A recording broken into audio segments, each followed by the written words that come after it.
Tech Sideline is presented by First Bank and Trust Company. They offer free checking with industry-leading mobile banking. Who you choose to bank with can make all the difference. Visit firstbank.com to learn more. Well, it's no secret, and it calls for an emergency podcast. Tyler Bowen is out as Virginia Tech's offensive coordinator. He departs to head to Ohio State to take the job as the offensive line coach of the Buckeyes. We got the entire football crew on set. We're going to unpack it all for you. Episode 407 of the Tech Sideline podcast starts right now.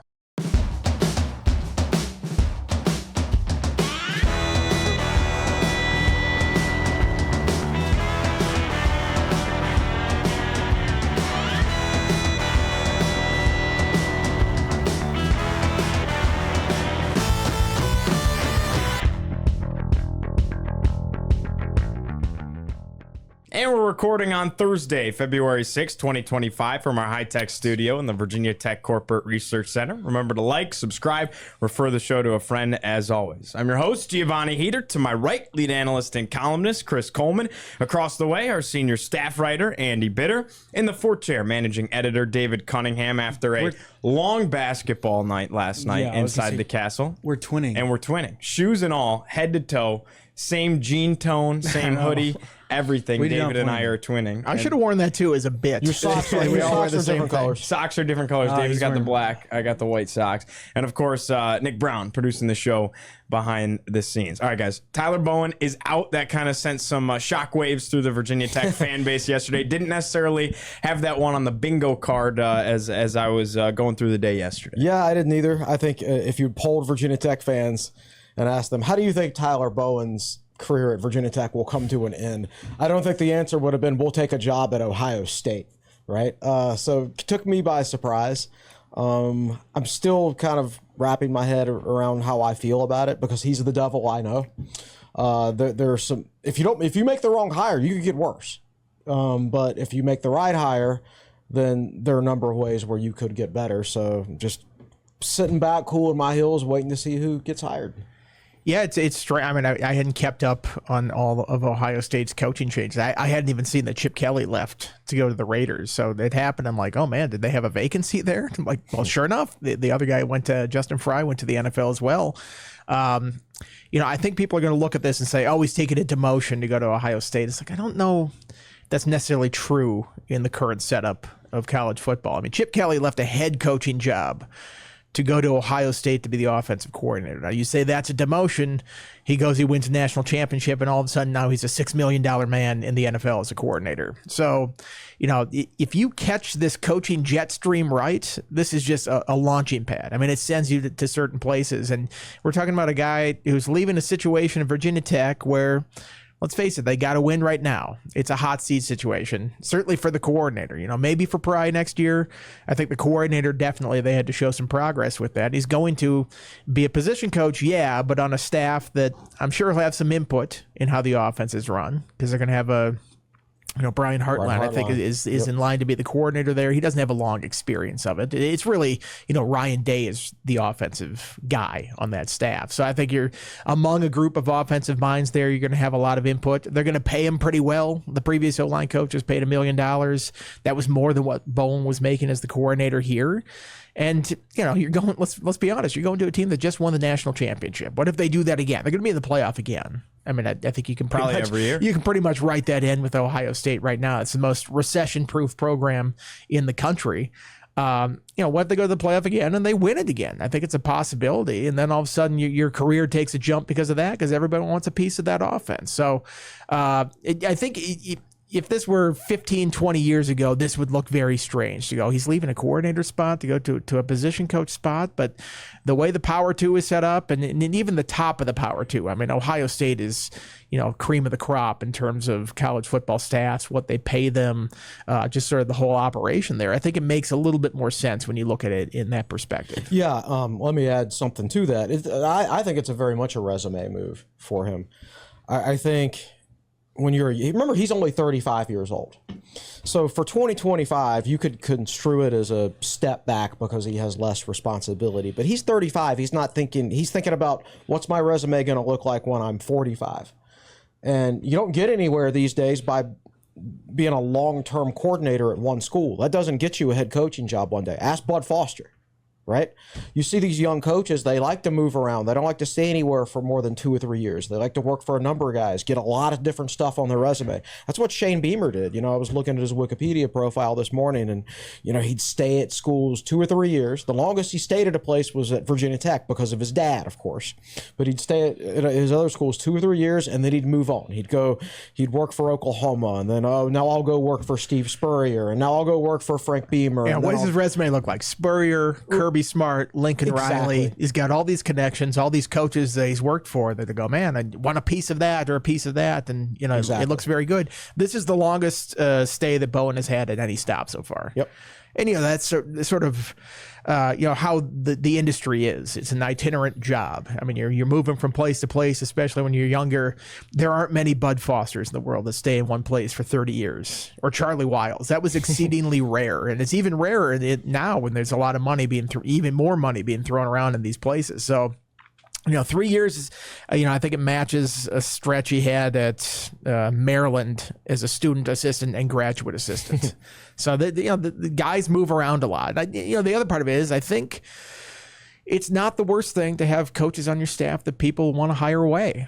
They're not hiring him away to be the offensive coordinator.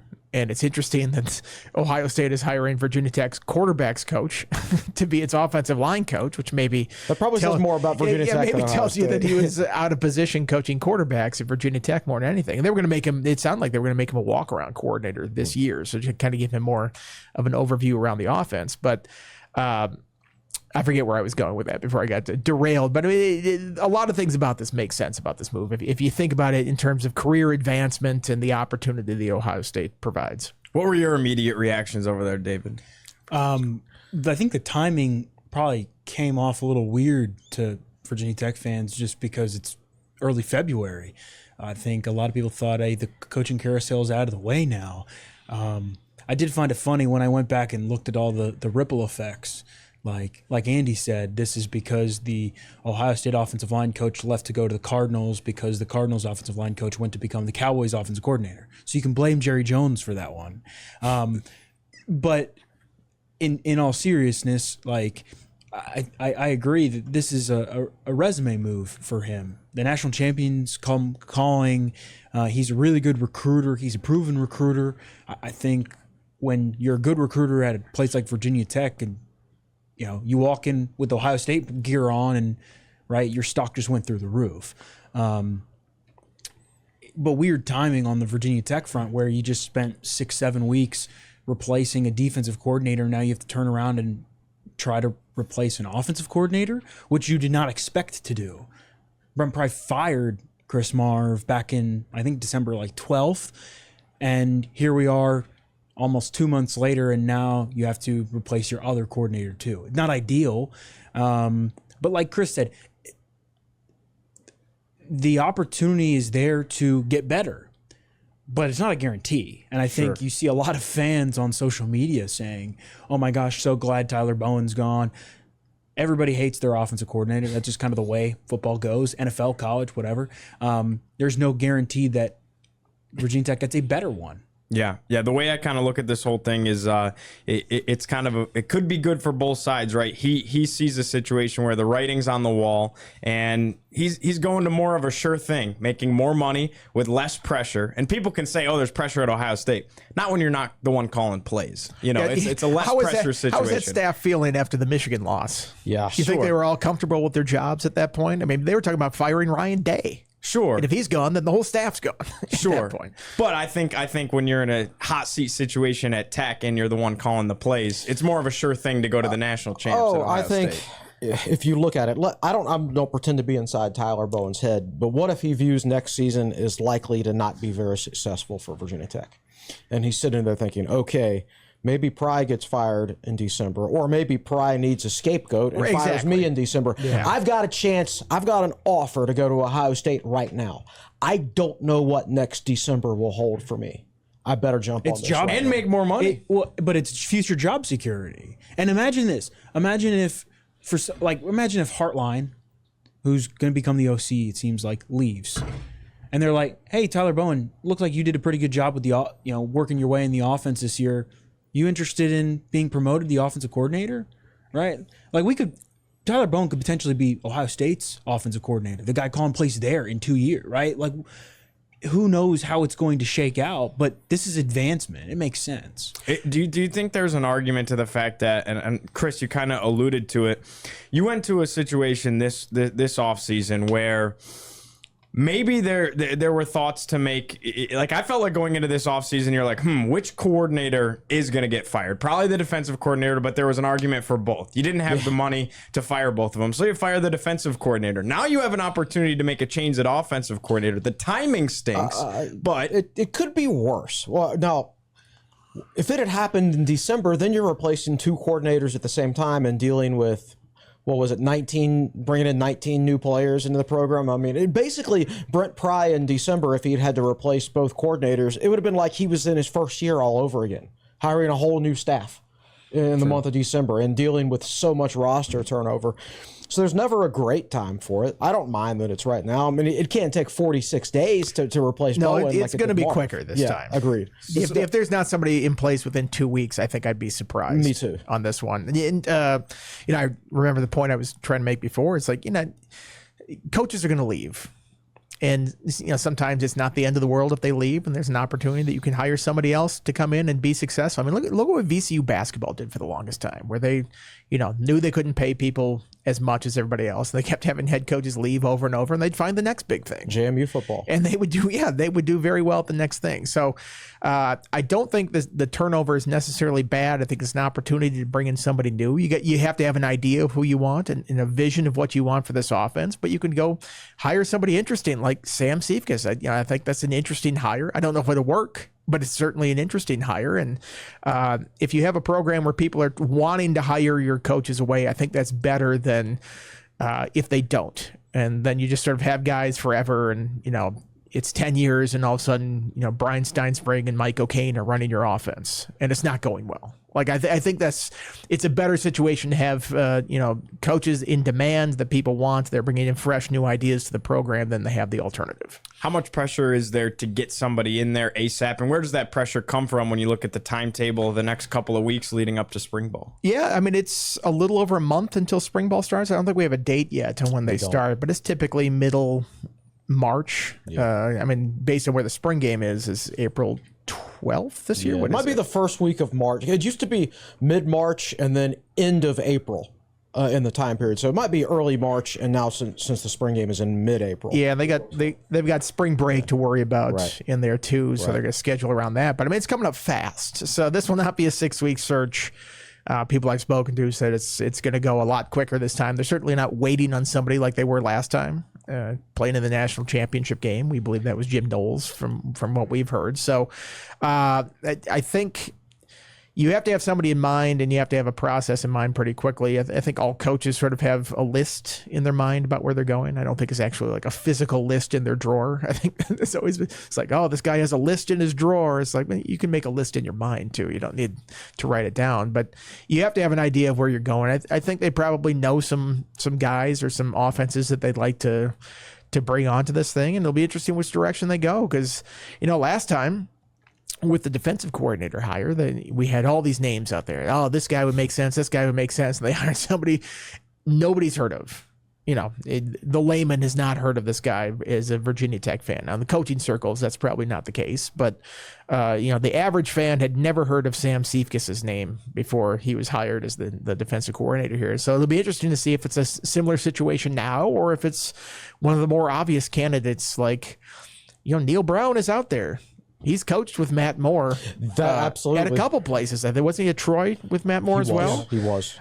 He's available. In Texas Tech. And you could probably get him at a discount because he's got that buyout that, is being paid by West Virginia, where I think his salary that he would make at another coaching job would lower that amount of buyout. So they could probably get him at a discount if that was the case. Now, I don't know what Neil Brown wants to do, if he wants to just chill for a year, as a lot of these coaches do, or if he wants to jump back into an opportunity. But in terms of familiarity with somebody already on the staff and, being familiar with the region here, I think that name would make sense. Now, I'm not saying he's going to be a candidate and they're going to go after him, but I'm just, sort of connecting some of the dots on somebody who would make sense. I wanted to ask you guys, what does the market look like this late? What exactly are you guys looking for in an OC specifically? And then is the market a little different in February than it might have been in December? I don't know. I mean, you're seeing more and more guys make moves late. And you're going to continue to see that because now that the playoffs have expanded and the season basically doesn't end until late January now. So, yeah, you're going to see some things extend out because of that, as we're seeing these days. So, I don't know. I mean, it depends on how much you're paying and who you target. If you target another Tyler Bowen type, a mid-30s guy who still has his whole career ahead of him, and is looking to add to his resume and sees Virginia Tech as a great opportunity, like Sam Seifkes, right? Then I don't think it matters. Like those guys are going to move because they're looking for career advancement. Now, if you target somebody who's 55 years old and they're already financially secure, most of their career is behind them, and they're already kind of happy where they're at, maybe those guys are harder to budge at this point. I don't know. I'm just spitballing.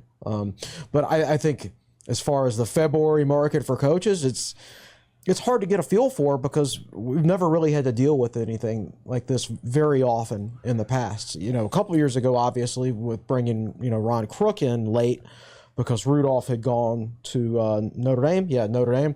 And NFL jobs can have a trickle down effect to a certain extent, but for the most part, you don't have to deal with this. So it's kind of hard to get a read for what the market is at this time. Yeah, I think the pool of candidates, like say you're pulling from like a group of 5 coordinator or an FCS coordinator, which could seem likely in this situation that you're just somebody career advancement is looking to get a bump up to the FBS. And, I'll take just an example here. Kevin Decker of ODU. Again, I'm not saying he's a candidate. They're going to pursue him, but, they have pulled from ODU before and he did coach at Fordham. So he's got the qualifications to coach here like Tyler Bowen did, but his salary is $236,000. Right. Virginia Tech could quadruple that.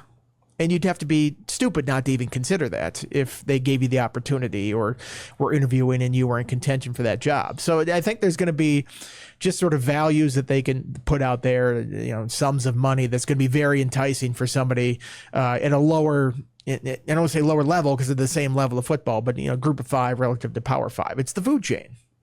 Ohio State has the spending power that can pull people from, major conferences, coordinators to come be a position coach. And Virginia Tech has the spending power to pull coordinators from, beneath them on the food chain to come to their spot. Does Bowen's departure have any effect in your guys' mind on either the current roster, recruiting, some of the commitments in the portal? Because let's face it, Bowen went and handpicked Kyron Drones. That's his guy. Right. How's KD1 feeling on a day like today? I think it's very important that you hire an offensive coordinator with ideas and philosophies and hopefully already has shown the ability to scheme in a way that would match Tech's current personnel. Because you don't want to get to the end of the spring and you have a bunch of your offensive players say, I'm not a fit for this new guy's offense. I need to hit the portal.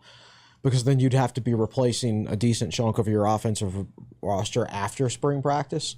I think it's very important that you hire from, a smaller pool of candidates, guys that would run something that would be a fit for what your personnel is right now. Not, Frank Beamer was never great at hiring offensive coordinators. So Maurice DeShazo, 1993, was number 2 in the country in passing efficiency.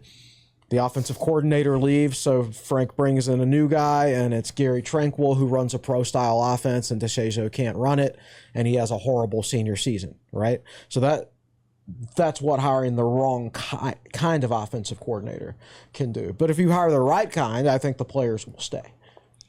Yeah, I think I saw somebody out there that's like, if I'm Kyron Drones and I've got a new coordinator and new offensive line with a new coach there and a bunch of new receivers, like, I don't think I'd be happy. It's like, well, if you transfer somewhere else, all those people are new to you too. Exactly. So it's going to be a different situation for Kyron one way or another, whether that's here or if he goes somewhere else, which I don't think he will. I think right now, anytime a coach leaves, you go, oh man, who's going to leave? These players have to be wondering what's going on. Every time a new coach comes in and they talk to the team in that first meeting, like 98 to 99% of the players in that room are like, I like this guy. I'm on board. I like what I'm hearing. It's easy to win the room in that first conversation. You just go in there and it's like, we're going to be fast. We're going to be physical. You throw out all the buzzwords that you can as a football coach. If you play hard, you're going to play. Right. It's like, I'm going to run through a wall for this guy. Like, it just, the absence of hearing that, I think, is where it leaves some people some confusion. But once a new coach comes in, I feel like it's pretty easy to win over the players. Right. And it's not like they can go anywhere right now. So Right, exactly. any emotions anybody's feeling right now will wear off after a day or a week or whatever, and a new guy will come in and everything will get straightened out at that point. But I do think it's important to bring in that certain type. But here's the other thing. Look, man, these guys are getting paid now, right? I mean, I'd like to be able to sign them to contracts, but they're professional athletes. A lot of these guys are making a lot of money. So they're professional athletes. They treat their careers as professionals. Sure. And as a professional, you have to understand that there could be personnel changes any year in your company, whether you're a football player or whether you're working a regular job. You've just got to get on with it. And if you want to apply somewhere else eventually, that's fine. But, you're paid to do your job, and right now you've got to treat it professionally and do your job this spring and, then see what happens. Well, half of them are transfers in the first place. Exactly. So they already did this for themselves to get to a better situation. So, what's good for them is good for other people, too. Sure. What are your thoughts, David, on the roster and everything? I think, honestly, it's too early to tell. Like, it's one of those things where once we get a chance to watch some spring practice and get a feel for whoever the new offensive coordinator is, maybe there'll be one or two guys trickle out after spring ball, just guys who, like Chris said, I'm not really a fit here. This offense doesn't really fit me. I am curious to know if Pry, kind of what he told Andy the other day about they were potentially going to make Tyler Bowen a walk-around coordinator, if that's kind of what he's looking for, a guy who doesn't necessarily coach a position, very similar to what Sam Seifkes, I think, plans on doing on the defensive side of the ball, where he's overseeing everything. It sounds like that's pretty beneficial, or at least Pry views it as pretty beneficial because you can do a bunch of things instead of having to coach a specific position group. And as we know, you can have as many coaches as you want now. What does Virginia Tech do with quarterbacks coach? Is it Brian Christ? He's the guy who's kind of been mentoring that room alongside Tyler Bowen the last couple of years. I would imagine he kind of stays in a similar role. I think there's a lot of staff shakeup now on both sides of the ball that's still coming, at least maybe some additions, because I don't think they're done on the defense side of the ball. As far as the players go, I think it's kind of too early to tell. But this is a kind of in an unprecedented era, it's kind of an unprecedented situation for the Hokies. What'd you say, Chris? It's the first time since '93 that Virginia Tech has had to replace both coordinators when there wasn't a head coaching change. I think that's right. It's just something that the Hokies haven't really done in a really, really long time. Well, even when Fuente was hired, they only changed one coordinator because Foster was retained. Yeah. I mean, the only time this happened is when Pry came in. Two new coordinators then. So Yep. And this is one of those things where he, again, like I said, he's the devil I know. And if you hire the wrong guy, you could get worse. There were certainly some things that I like about his scheme that I thought was a great fit for Tech's personnel. His not the scheme of the first 15 games when he was in charge, but the scheme when they pushed the reset button after the first 4 games of 2023. I really liked the scheme and how they used certain players, particularly the running back and the quarterback, when those guys were healthy. But there are other aspects of the program and the offense that I didn't like that I believe they have a chance to improve on. Why does it take a month to figure out how to play offense each year? Right? That happened in 2023. Maybe you could say that was somewhat understandable because a lot of the personnel was new. The same thing happened this past season, and there was no excuse for it. And you brought everyone back. Yeah. Exactly. To be fair, they didn't play a lot of defense in some of those games either. Yeah, that's true. That's Rutgers true. Or Vanderbilt, they weren't correct. So maybe it's a team-wide thing more than offensive specific. Could certainly be that. And then the other thing is you could streamline your coaching staff a little bit better. Bowen was the quarterback's coach, right? He was not actually the quarterback's coach. Brian Christ was really the quarterback's coach. But Brian Christ, most of his background has been of a wide receivers coach. So if you hire an offensive coordinator who also is a proven quarterback's coach and bring him in, then you could upgrade as an offensive coordinator, but you could also upgrade your quarterback's coaching. Which, guess what? If you have better quarterback play, makes for a better offensive coordinator. Last I checked. Nick says Justin Fuente. Chris, should they bring in Kevin Rogers? Oh man, yeah. Kevin, unfortunately, is probably a little retired right now. But I think someone like Kevin Rogers would be outstanding. But yeah, I view it as you have the potential to take a step back. You do. I don't know how it'll work, but you also have the potential to take a big step forward if you get the hire right, and then the whole operation, I think, could be streamlined a little bit better, and they'll have that opportunity. This all feels like a very high wire act, though. Yeah. It's like he's heading in. Brett Pryce headed into a critical year 4 with the Hokies, and he's replacing both coordinators, one voluntarily, one not, and it's a lot of change. But this has been a 6-6 program the last couple of years, so. Maybe change isn't necessarily the worst thing that's going on here, but it certainly is going to lead to a lot of uncertainty and a lot of questions going into the spring. So it's going to be fascinating to write about this team over the next couple months, which is, for a reporter, it's great. a lot of content is going to be available for this whole thing, a lot of things to watch in the spring, but I have no idea how it's going to turn out. I'm now looking forward to South Carolina game. I was dreading it before. All right, Virginia Tech's going to be operating behind such a thick fog of war to open the season. True. So many new players, 2 new coordinators. So you're going to be looking at, if you're Shane Beamer's staff, you're going to be looking at film from Cephas's teams in the NFL and Wofford, whatever Division III school he coached at. Platteville. Yeah, Platteville. You're going to be looking at the new offensive coordinator's film from wherever schools he's been coaching at. You're going to be looking at tape from all these new transfer portal players at their previous schools. And you're going to try to figure out how all that fits together.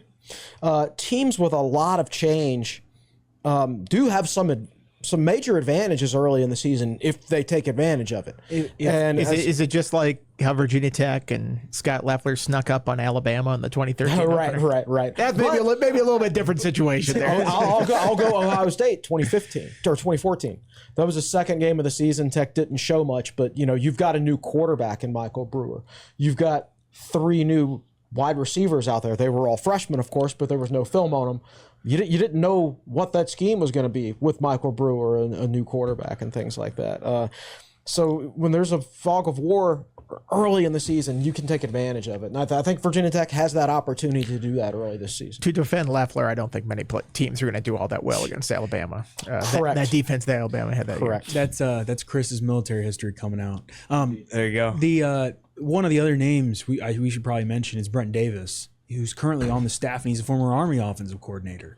And he was somebody who I think here and there he had his input and kind of helped shape Tech's run game. We shall run the triple option and only the triple option. Yeah, I mean, if they're going to run a full triple option offense, then yes, I think it would be. But if you're not, like he's good as an advisor and having input on the run game concepts and things like that. But I don't think you're going to promote him to run the show. No, there is a gentleman out there whose first name is Brad, who's a former offensive coordinator in some role at Virginia Tech. Not Cornelson, but Brad Glenn. Oh, I think going to say. No, he was what was he? Passing game coordinator. Yeah, quarterbacks coach and quarterbacks coach. And he's gone to Cincinnati and done a decent job there. So that's always a possibility as well. But I know people are going to be watching this and they're going to be wanting, we're going to write an article about offensive coordinator possibilities. Well, if I'd written that series of articles about the defensive coordinator possibilities, that would have been the biggest waste of my time and your time because I never heard of Sam Cephas until the day he was hired. Right? Yeah, some of these hires make sense. It's like, connections. Then, like you mentioned, Brad Glenn, Pry had never coached with him. Right. He just was like familiar with his work in the SoCon. And he's like, well, I want to bring him on my staff. And I don't think they really knew each other before Glenn came to work here. So sometimes it's just like, this is a guy I worked with before. It makes sense. I'm going to bring him on. But again, it's not like Pry has this, vast coaching tree from all his years as a head coach or something like that. He was a defensive coordinator at a lot of stops, and yeah, you're on staffs with different offensive coaches, but I don't think he knows that pool quite as well as it certainly did on the defensive side. Well, I think we're hitting a crossroads here, right? You go one way, and this isn't quite so successful. You know where that trend goes, and or this could be really good, and Tech kicks things up a notch and finds a way to win some big time games. I'm okay with that risk because I don't think you can continue doing what you're doing. Right. That's insanity. The definition of insanity. Right. If you want to go 6-6 forever, that's fine. If I'd that's like good to enough not. for you, that's fine. But I'd like to not. So this will either get the Virginia Tech better, or it'll get them worse. And we'll restart. And we'll restart. Yeah, exactly. So I'm totally good with all this. Awesome. All right. Well, we knew it was going to be a quick one today. Anything else before we let everyone go? What's coming up on the editorial side of things? I know Hoops is in full swing. David, thanks for coming this morning. I'm sure you had a very late night. Yeah. I'm writing a column about offensive coordinator today. By the time you watch or listen to this podcast, it'll already be posted on the site. That kind of I was doing some administrative stuff behind the scenes. That kind of What does that mean? I heard you say that. Oh, what does no, that what that entail? means is I'm looking back at our past articles from the last year and seeing how many views they got, and Okay. categorizing them by article, subject matter, Gotcha. author, all that. Gotcha. So that's what I was doing yesterday. I've made it up through all our writers. I've done Brandon Patterson. I've done Jason Stame. I'm like halfway through Andy, and I was going to finish Andy off today, but then we decided to. Chris is he's our efficiency editor here. Yeah, He's going exactly. Chris, through were it. you in the office yesterday when the news broke? No, I was. I had just gotten home. I just gotten home from Lowe's. I had to run an errand at Lowe's. I got home. I took my pre-workout. Was about to go to gym, and I'm like, oh my god. So when you take your pre-workout, you've got to go lift. You know, I mean, you have to do it. You can't just. I couldn't have sat there and started. I was going to say you would have been sitting there like twitching. Exactly. I was on the treadmill. Were you really? And so I'm just like, I was also on the treadmill. We just missed each other. I just went over to Merriman and just like stood there until I could talk to What's somebody going on? about that. Yes, you know what? If nobody's going to call me back, I'm just going to go stand there until somebody can give me some answers about something. So that was my plan of attack. That's hilarious. You actually went outside of Merriman and stood there? I went inside Barry. I went into the lobby and just stood there. Somebody's going to walk by. There's a lot of traffic eventually. You talk Yeah. to somebody. That's I was awesome. sitting there at Mission Barbecue, and I checked my phone, and I was like, well, guess I should probably get back to my computer. The funny part is I like put it in our podcast group chat. I'm like, I don't know if it's true, but I saw this, and then next thing you know, it's everywhere. And I was like, I think it's true. Yeah. Now I just look silly. Here it is. Ryan Day just signed a 7-year contract extension worth $12.5 million a season. Wow. National Lets you championship know will what do the that kind for of you. money Ohio State's working with. $12.5 million a season. So that's 3 times as much what their Virginia Tech's paying. Man, if they lose to Michigan a couple more times, that's going to be a big buyout. I'm just saying these schools are not in the same orbit. Yeah. In terms of the kind of money they're throwing around this stuff. So keep that in mind when, eventually we'll find out what Bowen's going to make at this place. But it's going to be 7 figures and probably into 7 figures, I would imagine. Sure. All right. With that, I think that wraps things up for. Oh, Nick's got something. Let me plug once again, Karis Baker tomorrow at 10 a.m. And you guys were slacking. Will and I were here grinding in the office when the news dropped. So all of you guys all around saying, oh, I was on the treadmill. No, we were here working, boots on the ground. But all seriousness, we'll have a video next week regarding either basketball or hopefully if they drop news of this or if anything catches wind. And yeah. Nick, those of us on camera like to look fit for the camera. So that's what we're That's trying right. to do. That's here. right. This is part Exactly of our right. work experience. I get my here. workout too, don't worry. There was the other day. Will, Andy, and I were all at the gym at the same time. So we were like if a bomb had gone off at the gym, you two guys would get promotions. And fortuitously, that's when somebody from Virginia Tech called offering the Sam Sifkas opportunity. So I'm like, actually, my boss is right over here. So let me just go over and hand you the phone. So it worked out. One last thing. I did go to the Ohio State message boards on 11 Warriors and the coaching thread about Bowen being hired. And, man, they were fired up because he was the one that brought all of the offensive linemen from West Virginia to Virginia Tech. Like, they were giving him all the credit. They said he was a key part. And I said, I wanted to make an account just to be like, no. Guys, Virginia Tech hired West Virginia's coach. But, yeah, they're fired up. So you guys all saying, oh, thank goodness he's gone. Ohio State's fired up. That's all you need to know. That's hilarious. All right, with that, for Nick, for David, for Andy, for Chris, I'm Giovanni. We'll see you next time.